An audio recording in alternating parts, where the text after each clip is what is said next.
Hello दोस्तों, आप सभी का स्वागत है मेरा यूट्यूब चैनल सुबह स्टडी पे। तो चलिए शुरू करते हैं आज के क्लास। आज हम लोग पढ़ेंगे जो स्पीडी साइंस पढ़ रहा है उसका अगला पार्ट। तो चलिए शुरू करते हैं। पहला क्वेश्चन हो जाएगा, चाय में उत्तेजित पदार्थ होता है। चाय में कौन सी उत्तेजित पदार्थ पाया जाता है? तो चाय में पाया जाता है थीन। वही कॉफ़ी में उत्तेजित पदार्थ कहेगा तो कैफीन हो जाएगा। और वही कहेगा निकोटीन किस में पाया जाता है? तो निकोटीन पाया जाता है तंबाकू में। और तंबाकू में जो मोजेक रोग होता है ये किसके कारण होता है? तो वायरस के कारण होता है। कॉफ़ी कहेगा किससे प्राप्त किया जाता है? तो कॉफ़ी जो है ये बीज से प्राप्त किया जाता है। रक्त का अध्ययन क्या कहलाता है? रक्त के अध्ययन को हेमेटोलॉजी कहते हैं। और ऊतक के अध्ययन को कहते हैं हिस्टोलॉजी। डेंड्रोलॉजी में झाड़ियों का अध्ययन किया जाता है। और ऑस्टियोलॉजी में कहेगा तो अस्थि का यानी कि हड्डी का। आगे देखेंगे 3 नंबर हो जाएगा, रक्त में कितना भाग प्लाज्मा होता है? रक्त का 55% जो है ये प्लाज्मा होता है। और प्लाज्मा में 90% जल होता है।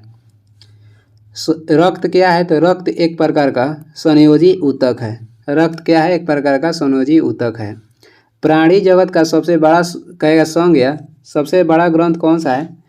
प्राणी जगत का, यहाँ ग्रंथ नहीं होगा, प्राणी जगत का सबसे बड़ा संघ कहेगा। प्राणी जगत का सबसे बड़ा संघ हो जाएगा आर्थ्रोपोडा।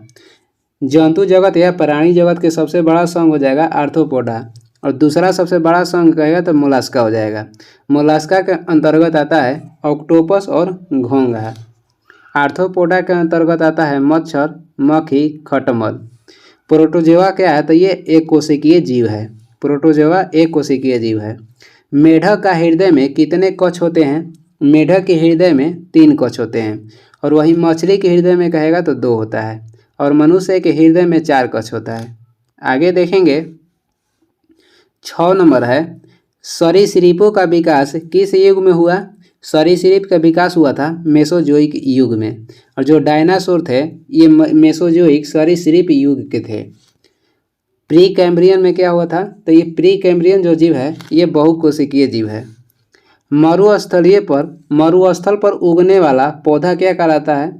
मरुस्थल पर उगने वाला पौधा कहलाता है जीरोफाइट। और चट्टान पर उगने वाले पौधे को लिथोफाइट कहते हैं। और मिट्टी में उगने वाले पौधे को मीसोफाइट कहेंगे। जंतु जगत का दूसरा सबसे बड़ा संघ कहेगा, जंतु जगत का दूसरा सबसे बड़ा संघ हो जाएगा मोलास्का। और पहला होता है आर्थ्रोपोडा। मोलास्का के अंतर्गत आता है ऑक्टोपस और घोंघा। प्रोटोजोआ के अंतर्गत आ जाएगा यूग्लिना और अमीबा। आगे देखेंगे एक क्वेश्चन आता है कि वनस्पति जगत के सबसे बड़ा संघ कौन सा होता है? वनस्पति जगत के सबसे बड़ा संघ कहेगा तो थैलोफाइटा हो जाएगा। जंतु और प्राणी जगत के सबसे बड़ा संघ कहेगा तो जंतु और प्राणी जगत का हो जाएगा आपको आर्थ्रोपोडा। 9 नंबर देखेंगे, रक्त का पीएच मान होता है, रक्त का पीएच मान 7.4 होता है। और मूत्र का पीएच मान कहेगा तो 6 होता है। समुद्र जल के पीएच मान हो जाएगा 8.4। और जो जिसका पीएच मान 7 होगा वो विलयन उदासीन होगा। हीमोग्लोबिन में कौन सा तत्व मौजूद होता है? हीमोग्लोबिन में लोहा धातु जो है मौजूद होता है। जो धान में खैरा रोग होता है ये जिंक के कमी से होता है। कॉपर के कहेगा शत्रु कौन सा है? तो कॉपर के शत्रु हो जाएगा गंधक। हीमोग्लोबिन कहाँ पाया जाता है? तो ये पाया जाता है रक्त में। कॉकरोच के हृदय में कितने कोष्ठ होते हैं? कॉकरोच के हृदय में 13 कोष्ठ होते हैं। मगरमच्छ के हृदय में कहेगा कितने प्रकोष्ठ होते हैं? तो 4 हो जाएगा। केंचुए में कहेगा कितने जोड़ी हृदय पाया जाता है? तो केंचुए में 4 जोड़ी हृदय पाया जाता है।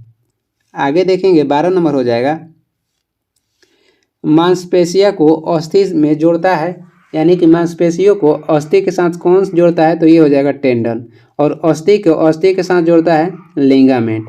मांसपेशी को अस्थि के साथ जोड़ेगा टेंडन और अस्थि को अस्थि से जोड़ेगा लिगामेंट।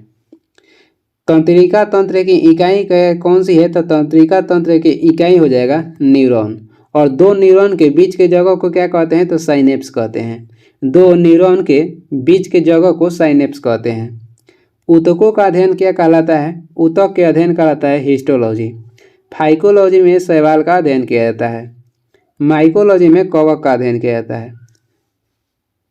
सबसे कहेगा छोटा गुणसूत्र किसका होता है? तो शैवाल का होता है। पदार्थ का चौथी अवस्था होती है पदार्थ की चौथी अवस्था को क्या कहते हैं? तो प्लाज्मा कहते हैं। रक्त एक प्रकार के संयोजी ऊतक है। हिग्स जो विषम कण है, हिग्स विषम कण का नामकरण किया गया था भारतीय वैज्ञानिक सत्येंद्र नाथ बोस के नाम पर। आगे देखेंगे 15 नंबर क्वेश्चन हो जाएगा, पक्षियों का अध्ययन क्या कहलाता है? पक्षियों का अध्ययन कहलाता है ऑर्निथोलॉजी। इक्टियोलॉजी में मछली का अध्ययन किया जाता है। इक्टियोलॉजी में मछली का अध्ययन किया जाता है और पिसीकल्चर में मछली पालन किया जाता है। एटोमोलॉजी में कीट के अध्ययन किया जाता है। और ऑरोलॉजी क्या है? तो ये पुरुष के जनन के अध्ययन को ऑरोलॉजी कहते हैं। एक आता है आर्थ्रोपोलॉजी। आर्थ्रोपोलॉजी में क्या किसका अध्ययन किया जाता है? तो मानव शास्त्र का। आर्थ्रोपोलॉजी में कहेगा तो मानव शास्त्र का अध्ययन किया जाता है। आगे देखेंगे, अगला क्वेश्चन हो जाएगा 16 नंबर है, सबसे बड़ा स्तनधारी है। सबसे बड़ा स्तनधारी कहेगा तो ब्लू व्हेल हो जाएगा। मगरमच्छ किसके अंतर्गत आता है? तो सरीसृप के अंतर्गत आता है। और मगरमच्छ के जो हृदय में 4 प्रकोष्ठ पाया जाता है। और सबसे कहेगा लंबा स्तनधारी कौन सी है? तो सबसे लंबा हो जाएगी स्तनधारी जिराफ। और सबसे बड़ा ब्लू व्हेल।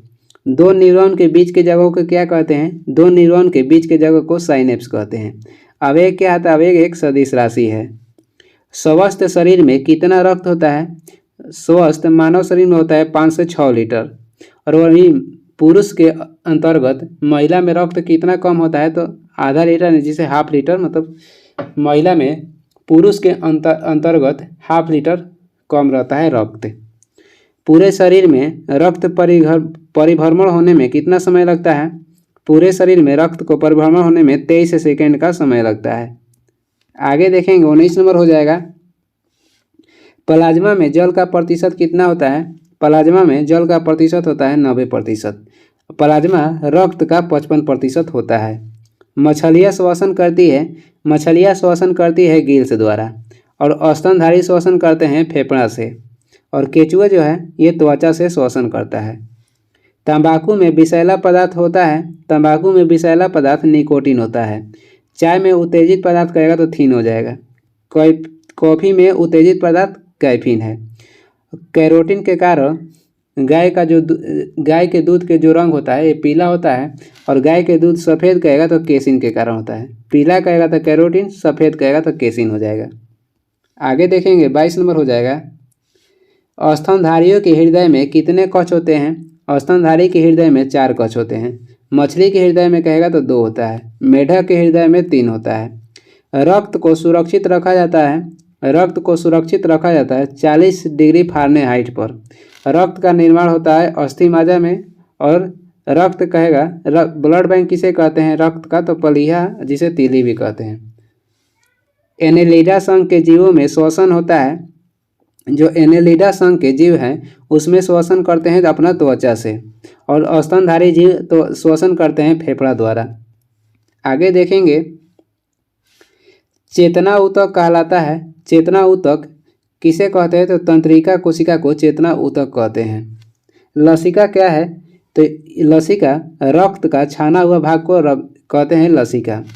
और मांसपेशी और अस्थि को जोड़ने वाले को क्या कहते हैं? टेंडन कहते हैं। 26 नंबर हो जाएगा, रुधिर का तरल भाग कहलाता है। रुधिर के तरल भाग को प्लाज्मा कहते हैं। और प्लाज्मा से अगर फाइब्रोनोजन जो प्रोटीन है उसके निकालने के बाद क्या बोला जाता है? तो सीरम बोला जाता है।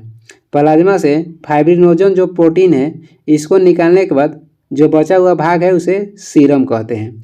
फाइब्रोनोजन प्रोटीन क्या करता है? तो ये रक्त के थक्का बनने में मदद करता है। सिरका में पाया जाता है एसेटिक अम्ल। सिरका में एसेटिक अम्ल पाया जाता है। सबसे छोटा पक्षी कहेगा तो ये हो जाएगा हम्बिंग बर्ड। एमू जो पक्षी है ये ऑस्ट्रेलिया में पाई जाती है। और गौरैया कहेगा तो ये बिहार का राष्ट्रीय पक्षी है। गौरैया बिहार का राष्ट्रीय पक्षी है। और विश्व गौरैया दिवस मनाया जाता है 20 मार्च को। आगे देखेंगे, मगरमच्छ का हृदय होता है। मगरमच्छ के जो हृदय होता है ये 4 कक्षीय वाला होता है। मछली के कहेगा तो 2 कक्षीय वाला।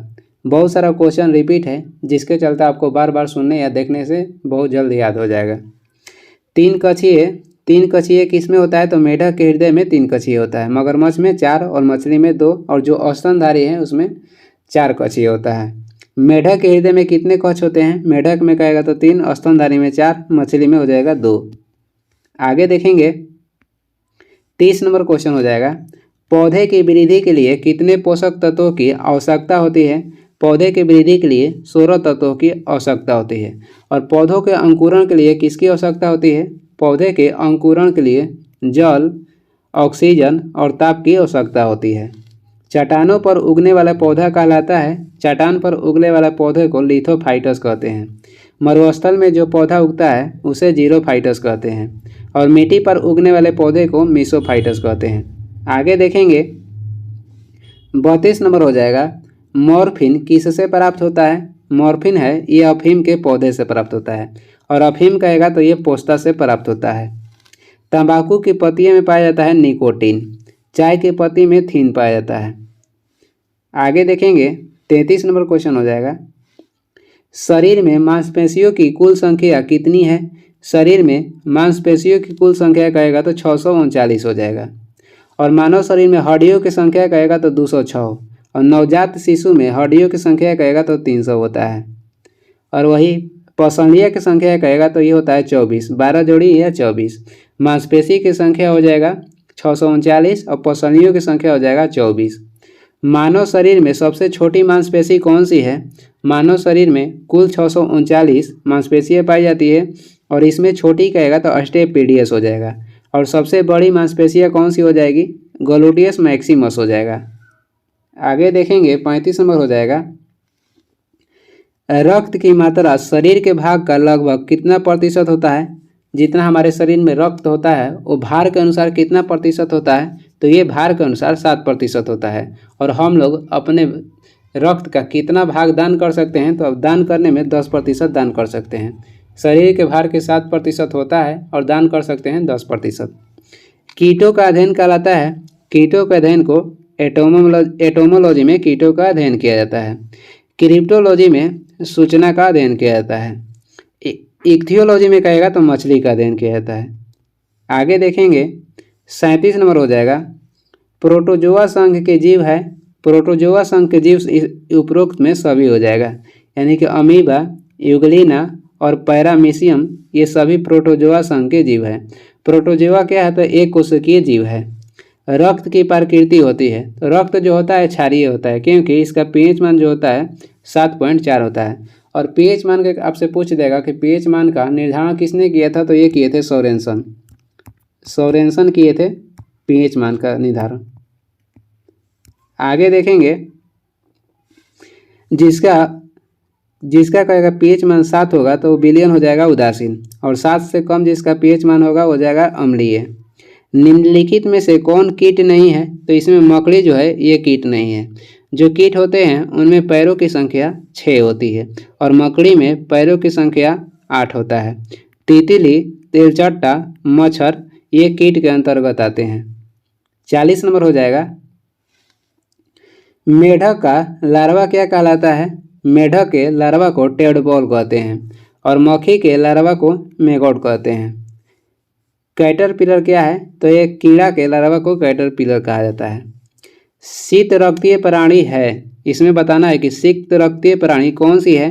तो इसमें उपयुक्त सभी हो जाएगा, मेढक, मछली और छिपकली। मेढक के हृदय में 3 प्रकोष्ठ पाया जाता है और मछली के हृदय में 2 पाया जाता है। आगे देख लेंगे 42 नंबर है, घोंसला बनाने वाला एकमात्र सर्प है। घोंसला बनाने वाला एकमात्र सर्प कहेगा तो किंग कोबरा हो जाएगा। और भारत में पाई जाने वाली सबसे विषधर कहेगा सांप कौन सा है? तो ये हो जाएगा करैत, जिसे रसल्स वाइपर भी कहते हैं। आगे देखेंगे टेस्ट पेपर 6 हो जाएगा। इसमें पहला क्वेश्चन है, सर्वदाता रक्त समूह कौन सा है? सर्वदाता रक्त समूह हो जाएगा ओ और सर्वग्राही कहेगा तो ये भी हो जाएगा। और एक क्वेश्चन आता है कि किसमें एंटीजन नहीं पाया जाता है? तो ओ रक्त समूह में एंटीजन नहीं पाया जाता है। और कहेगा किसमें एंटीबॉडी नहीं पाया जाता है? तो ए बी जो रक्त समूह है इसमें कोई भी एंटीबॉडी नहीं पाया जाता है। एंटीजन नहीं पाया जाता है ओ में और एंटीबॉडी नहीं पाया जाता है ए बी में। मनुष्य में पाचन प्रारंभ होता है, मनुष्य में पाचन मुख से प्रारंभ होता है और कहाँ पे होता है समाप्त, ये छोटी आंत में होता है। पानी का अवशोषण करता है बड़ी आंत और खाद्य पदार्थों का अवशोषण करेगा तो छोटी आंत करता है। रक्त दाब किसमें मापा जाता है? रक्त दाब को मापते हैं स्फिग्नोमैनोमीटर में और एनीमोमीटर से पवन की दिशा या गति को मापते हैं। समुद्र की गहराई मापते हैं फाइदोमीटर से। आगे देखेंगे 4 नंबर हो जाएगा ब्लड बैंक कहलाता है। ब्लड बैंक कहते हैं तिली या पलिया को। फेफड़ा से मानव सांस लेते हैं। यकृत क्या है? तो यकृत एक खाना पचाने में मदद करता है और यकृत अगर खराब हो जाएगा तो आपको भूख नहीं लगेगा, जिसको लीवर भी कहते हैं। और यकृत रक्त में ग्लूकोज की मात्रा को नियंत्रित भी करता है। यकृत शरीर में रक्त की मात्रा को नियंत्रित भी करता है, रक्त में ग्लूकोज की मात्रा को नियंत्रित करता है। हृदय क्या है? तो हृदय ये शरीर के अंदर रक्त का परिसंचरण करने में कार्य करता है। हृदय शरीर के अंदर रक्त का परिसंचरण करने में कार्य करता है। मानव शरीर का सबसे बड़ा अंग कौन सा है? मानव शरीर का सबसे बड़ा अंग कहेगा तो त्वचा हो जाएगा। और जो सोचने की क्षमता उपज होती है तो ये मस्तिष्क के द्वारा होती है, मस्तिष्क के सेरेब्रम से। ट्रेडमिल टेस्ट का संबंध किससे हो जाएगा? ट्रेडमिल टेस्ट का संबंध हो जाएगा हृदय से। सबसे बड़ा ग्रंथि कहेगा कौन सी है? मानव शरीर की सबसे बड़ा ग्रंथि जिसे लीवर भी बोलते हैं तो ये हो जाएगा यकृत। 6 नंबर देखेंगे लाल रक्त कोशिकाओं का जीवन काल कितना होता है? तो ये होता है 120 दिन। और लाल रक्त कोशिकाओं अस्थिमज्जा में बनता है और इसको क्या बोलते हैं? तो एरिथ्रोसाइट बोलते हैं। लाल रक्त कण को एरिथ्रोसाइट कहते हैं और वही सफ़ेद रक्त कण को कहते हैं ल्यूकोसाइट। लाल रक्त जो कोशिकाएं हैं इसका आपसे पूछेगा कि महत्वपूर्ण कार्य क्या है? तो शरीर के हर कोशिका में ऑक्सीजन को पहुंचाना। लाल रक्त कोशिकाओं का महत्वपूर्ण कार्य हो जाएगा शरीर के हर कोशिका में ऑक्सीजन को पहुंचाना। रक्त का शुद्धिकरण कहाँ होता है? रक्त का शुद्धिकरण होता है किडनी में और इस प्रक्रिया को डायलिसिस कहते हैं। जिसका किडनी खराब हो जाता है उसको डायलिसिस पे रखा जाता है। यकृत पाचन में सहायता करता है और फेफड़ा से मनुष्य सांस लेते हैं। आगे देखेंगे 8 नंबर हो जाएगा मानव शरीर की सबसे छोटी हड्डी कौन सी है? तो ये कान की हड्डी हो जाएगा स्टेपिज। और जो नाखून और बाल बने हैं इसमें केरोटिन पाया जाता है। शरीर के सबसे कहेगा मजबूत अंग कौन सा है? तो जबड़े के ऊपर जो इनेमल रहता है ये सबसे मजबूत होता है। नाक में उपास्थि एक आता है कि उपास्थि कहाँ पाया जाता है? तो ये नाक में पाया जाता है। टिबिया नामक हड्डी किस में पाई जाती है? टिबिया नामक हड्डी पाई जाती है टांग में। भोजन का पचना प्रारंभ होता है मुंह से। खोपड़ी में कहेगा कितनी हड्डी पाई जाती है? तो 28 गो। आगे देखेंगे 10 नंबर हो जाएगा लार किसके पाचन में सहायक होती है? लार स्टार्च के पाचन में सहायक होता है। प्रोटीन किससे बनता है? तो एमिनो अम्ल से बनता है। एंजाइम कहेगा कि एंजाइम मूलतः क्या है? एंजाइम मूलतः हो जाएगा प्रोटीन। एंजाइम मूलतः एक प्रकार का प्रोटीन है और प्रोटीन बनता है एमिनो अम्ल से। और मानव शरीर में कितने एमिनो अम्ल पाया जाता है? तो 20। वसा में सर्वाधिक फैट पाया जाता है। लार में कौन सा एंजाइम पाया जाता है? तो लार में पाए जाने वाला एंजाइम हो जाएगा टायलिन और एमाइलेज। जठर रस से निकलता है 2 एंजाइम पेप्सिन और रेनिन। पेप्सिन और रेनिन निकलता है जठर रस से। कान में हड्डियों की संख्या कितनी होती है? कान में हड्डियों की संख्या कहेगा तो 6 हो जाएगा। और मानव शरीर में पसलियों की संख्या कहेगा तो 12 जोड़ी। आगे देखेंगे 13 नंबर हो जाएगा सर्वग्राही रक्त समूह कौन सा है? तो ये हो जाएगा AB। और सर्वदाता कहेगा तो O हो जाएगा। रक्त समूह के खोज किए थे लैंडस्टीनर और इन्हें नोबेल पुरस्कार कब दिया गया था? तो 1930 में मिला था। श्वेत रक्त का जीवन काल होता है 2 से 4 दिन। और श्वेत रक्त कण को ल्यूकोसाइट कहते हैं। और मानव शरीर में रोग के संक्रमण से कौन बचाता है? तो श्वेत रक्त कण मानव शरीर में रोग के संक्रमण से ये बचाता है, यानी कि सुरक्षा करता है। आगे देखेंगे 15 नंबर हो जाएगा मानव शरीर का सामान्य ताप कितना होता है? मानव शरीर के सामान्य ताप कहेगा 98.6 फ़ारेनहाइट फ़ारेनहाइट में हो जाएगा, डिग्री सेल्सियस में कहेगा तो 37 डिग्री सेल्सियस, केल्विन में हो जाएगा 310 केल्विन। और कहेगा स्फैग्नोमेनोमीटर से क्या मापा जाता है, तो रक्त दाब मापा जाता है। रक्त दाब स्फैग्नोमेनोमीटर से मापा जाता है। मनुष्य में कितनी जोड़ी पसलियाँ होती है, तो ये होती है 12 जोड़ी। मनुष्य का औसत रक्त दाब कितना होता है, मनुष्य का औसत जो रक्त दाब हो जाएगा 120/80 होता है। और रक्त दाब सोते समय कम होता है और दौड़ते समय बढ़ जाता है। 18 नंबर क्वेश्चन हो जाएगा, रक्त परिसंचरण तंत्र की खोज किसने की थी। रक्त परिसंचरण तंत्र की खोज किए थे विलियम हार्वे 1628 में। रेबीज के टीके की खोज किए थे लुई पास्चर। और यूनास्की वायरस के खोज किए थे, यूनास्की जो वैज्ञानिक थे ये रूस के थे और इन्होंने वायरस के खोज किए थे 1892 में। एडवर्ड जेनर ने चेचक के टीके की खोज किए थे। शरीर की सबसे बड़ी हड्डी होती है, शरीर की सबसे बड़ी हड्डी हो जाएगा फीमर। और सबसे छोटी कहेगा तो स्टेपी जो कि कान में पाई जाती है। 20 नंबर देखेंगे, मानव शरीर की सबसे बड़ी ग्रंथि कौन सी है। मानव शरीर की सबसे बड़ी ग्रंथि हो जाएगा यकृत। और मानव शरीर की दूसरी सबसे बड़ी ग्रंथि हो जाएगा अग्नाशय। अग्नाशय एक प्रकार का मिश्रित ग्रंथि है, यह अंतःस्रावी और बाह्यस्रावी दोनों है। आमाशय के जठर रस से आमाशय से निकलने वाले जठर रस में पेप्सिन और रेनिन 2 एंजाइम पाया जाता है। सबसे बड़ा कहेगा अंतःस्रावी ग्रंथि कौन सा हो जाएगा, तो ये थायराइड हो जाएगा। सबसे बड़ा अंतःस्रावित ग्रंथि हो जाएगा थायराइड। और थायरोक्सिन जो हार्मोन है इसका स्राव थायराइड ग्रंथि से ही होता है। एंजाइम मूलतः क्या होते हैं, तो ये एंजाइम मूलतः प्रोटीन होते हैं। विटामिन से हमें कोई भी ऊर्जा नहीं मिलता है। तत्काल ऊर्जा के लिए मनुष्य को कार्बोहाइड्रेट दिया जाता है और ये 3 तत्व से मिलकर बना है, कार्बन, हाइड्रोजन और ऑक्सीजन से। एमिनो अम्ल से प्रोटीन बनता है। मानव शरीर में रक्त के शुद्धिकरण की प्रक्रिया को क्या कहते हैं, तो ये डायलिसिस कहते हैं। और ये डायलिसिस कब होता है, तो ब्रिक जब किडनी खराब होने के बाद किसी भी मनुष्य को डायलिसिस पर जो रखा जाता है उसे डायलिसिस कहते हैं। और ये क्या है, तो रक्त के शुद्धिकरण का एक प्रक्रिया है। श्वेत रक्त कण का मुख्य कार्य क्या है। श्वेत रक्त कण का मुख्य कार्य कहेगा तो शरीर की प्रतिरक्षा करना। ऑक्सीजन का परिवहन करना किसका कार्य है, तो ये लाल रक्त कण का कार्य है ऑक्सीजन का, मानव शरीर में ऑक्सीजन का परिवहन करना। रक्त का शुद्धिकरण करना ये वृक्क का कार्य है। लाल रक्त कण का निर्माण कहाँ पे होता है, तो ये होता है अस्थि मज्जा में। और जो रक्त होता है साफ कहाँ पे होता है, तो ये गुदा में साफ होता है यानी कि वृक्क में। पित्त का निर्माण कहाँ पे होता है, तो पित्त का निर्माण होता है यकृत में। और पित्त कहेगा जामा कहाँ होता है, तो ये जामा होता है पित्ताशय में। निर्माण होता है यकृत में, जामा होता है पित्ताशय में। मानव शरीर के अंदर रक्त का परिसंचरण कौन करता है, तो ये हृदय करता है। आगे देखेंगे 25 नंबर हो जाएगा, RH फैक्टर का नाम किससे संबंधित है। RH फैक्टर का नाम संबंधित है बंदर से। और RH फैक्टर के खोज किए थे लैंडस्टीनर और विनर मिलकर। और कब किए थे, तो 1940 में। रक्त समूह के खोजकर्ता हैं, रक्त समूह के खोजकर्ता हो जाएंगे लैंडस्टीनर। वही RH फैक्टर के कहेगा तो लैंडस्टीनर और वेनर दोनों मिलकर 1940 में किए थे। जीवाणु के खोज किए थे लीमेनहॉक 1676 में।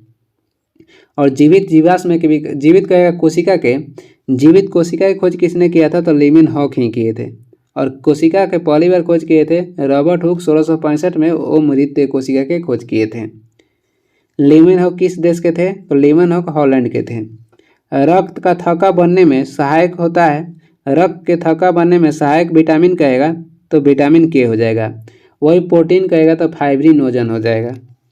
विटामिन डी ये हार्मोन के रूप में भी पाया जाता है, एकमात्र विटामिन डी है जो कि हार्मोन के रूप में भी पाया जाता है। विटामिन B9 का रासायनिक नाम कहेगा तो फॉलिक अम्ल है। यकृत में भविष्य के लिए संचित विटामिन कहेगा तो विटामिन ए हो जाएगा। आगे देखेंगे 28 नंबर हो जाएगा, मानव रुधिर में कोलेस्ट्रॉल का सामान्य स्तर है। मानव रुधिर में कोलेस्ट्रॉल का सामान्य स्तर पाया जाता है 140 से 180 mg। और ये कोलेस्ट्रॉल कहाँ जमा होता है, तो यकृत में। मानव शरीर में एमिनो अम्ल की संख्या होती है, मानव शरीर में एमिनो अम्ल की संख्या 20 होती है। और एमिनो अम्ल से प्रोटीन बनता है। और प्रोटीन किसमें भाग लेता है, यानी कि प्रोटीन जो है प्रोटीन बनता है एमिनो अम्ल से और प्रोटीन से ऊतक बनता है। ऊतक के अगर कहेगा निर्माण किससे होता है तो ये प्रोटीन से होता है और प्रोटीन का निर्माण होता है एमिनो अम्ल से। और मानव शरीर में एमिनो अम्ल की संख्या 20 होता है। आगे देखेंगे 30 नंबर क्वेश्चन हो जाएगा, मानव त्वचा को रंग देने वाला वर्ण कौन सी है तो ये हो जाएगा मेलानिन। और सबसे मानव शरीर का सबसे बड़ा कहेगा अंग कौन सा है तो ये त्वचा हो जाएगा। त्वचा की ऊपरी सतह कहलाती है, जो त्वचा की ऊपरी सतह है उसे क्या कहते हैं तो एपिडर्मिस कहते हैं। आगे देखेंगे 32 नंबर, आरबीसी का कब्रिस्तान कहलाता है। आरबीसी का कब्रिस्तान हो जाएगा पलीहा या तिल्ली और इसे ब्लड बैंक भी कहते हैं। निर्माण कहाँ होता है आरबीसी का तो अस्थि माजा में होता है। यकृत में पित्त का निर्माण होता है और जामा पित्ताशय में होता है। माइटोकॉन्ड्रिया को कोशिका का पावर हाउस कहते हैं और माइटोकॉन्ड्रिया की खोज किए थे अल्टमैन 1886 में और इसका नामकरण किए थे बेंडा ने। रक्त कैंसर का अन्य नाम क्या है? रक्त कैंसर का अन्य नाम कहेगा तो ल्यूकेमिया हो जाएगा। और लोहा के कमी से मानव शरीर में कौन सा रोग होता है? लोहा के कमी से मानव शरीर में एनीमिया रोग होता है। आगे देखेंगे 34 नंबर क्वेश्चन है, रक्तचाप किसके द्वारा नियंत्रित किया जाता है तो ये किया जाता है एड्रिनल ग्रंथि द्वारा, जिसे अधिवृक्क ग्रंथि भी कहते हैं। और जीवन रक्षक कहेगा ग्रंथि कौन सी है तो ये हो जाएगा जीवन रक्षक अधिवृक्क। सबसे बड़ा अंतःस्रावी ग्रंथि कहा जाएगा तो थायराइड ग्रंथि हो जाएगा। और केवल सबसे बड़ा ग्रंथि कहेगा तो यकृत हो जाएगा। किस रोग में थक्का नहीं बनता है तो हीमोफीलिया जो रोग है इसमें थक्का नहीं बनता है और ये अनुवांशिक रोग है। हीमोफीलिया में क्या होता है तो रक्त का थक्का नहीं बनता है। और थैलेसीमिया अगर रोग होगा तो इसमें क्या होगा तो इसमें लाल रुधिराणु नहीं बन पाते हैं। थैलेसीमिया में लाल रुधिराणु नहीं बन पाते हैं। मधुमेह में क्या होता है तो इसमें रक्त का शर्करा जो है इसमें ऊंचे हो जाता है। 36 नंबर क्वेश्चन हो जाएगा, प्रोटीन के पाचन के लिए सहायक एंजाइम कौन सी है तो ये हो जाएगा ट्रिप्सिन। प्रोटीन के पाचन के लिए सहायक एंजाइम हो जाएगा ट्रिप्सिन एंजाइम। और प्रोटीन को पाचन कौन करता है और प्रोटीन को पचाने वाला कहेगा तो पेप्सिन हो जाएगा। प्रोटीन के पचाने वाला एंजाइम हो जाएगा पेप्सिन और प्रोटीन के पाचन के लिए सहायक एंजाइम कहेगा तो ट्रिप्सिन हो जाएगा। और वसा को ग्लिसरॉल में कहेगा कौन सा एंजाइम बदलता है? वसा को ग्लिसरॉल में बदलता है लाइपेज। और ट्रिप्सिन का एमाइलेज कहेगा क्या है तो एमाइलेज स्टार्च को शर्करा में बदलता है। एमाइलेज बदलता है स्टार्च को शर्करा में और लाइपेज बदलता है वसा के ग्लिसरॉल में। और स्टार्च को शर्करा में बदलता है कौन सा एंजाइम? स्टार्च को शर्करा में बदलता है एमाइलेज। और वही ग्लूकोज को ग्लिसरीन में बदलता है जाइमेज। ग्लूकोज को ग्लिसरीन में बदलेगा जाइमेज और स्टार्च को शर्करा में बदलेगा एमाइलेज।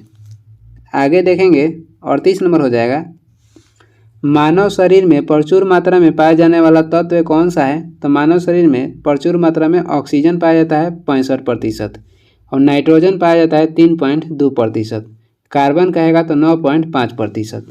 मानव शरीर की सबसे छोटी ग्रंथि कौन सी है तो ये हो जाएगा पिट्यूटरी ग्रंथि और इसका अन्य नाम मास्टर ग्रंथि भी है। इसे पीयूष ग्रंथि बोलते हैं या पिट्यूटरी ग्रंथि भी बोलते हैं। उपनाम कहेगा तो मास्टर ग्रंथि हो जाएगा। इसका वजन कहेगा तो 0.6 ग्राम होगा। अग्नाशय मिश्रित ग्रंथि है। थायराइड अंतःस्रावी सबसे बड़ा ग्रंथि हो जाएगा। और टी लिम्फोसाइट का निर्माण कहेगा कहाँ पे होता है तो थाइमस में होता है। आगे देखेंगे 40 नंबर लास्ट क्वेश्चन हो जाएगा, नवजात शिशु में हड्डी की संख्या कितनी होती है? नवजात शिशु में हड्डियों की संख्या होता है 300 और मनुष्य में हड्डियों की संख्या कहेगा तो 206 होता है। ये वीडियो का लास्ट क्वेश्चन था और वीडियो को लास्ट तक देखने के लिए धन्यवाद। अगर वीडियो पसंद आ रहा है तो लाइक कर दीजिएगा और चैनल पर नए हैं तो सब्सक्राइब भी कर दीजिएगा। कुछ सुझाव या सलाह देना है तो कमेंट करके ज़रूर बताएं। Thank you. इसका PDF चाहिए तो डिस्क्रिप्शन में टेलीग्राम के लिंक है, वहाँ से डाउनलोड कर लीजिए या टेलीग्राम पे सर्च भी कर सकते हैं शुभ स्टडी।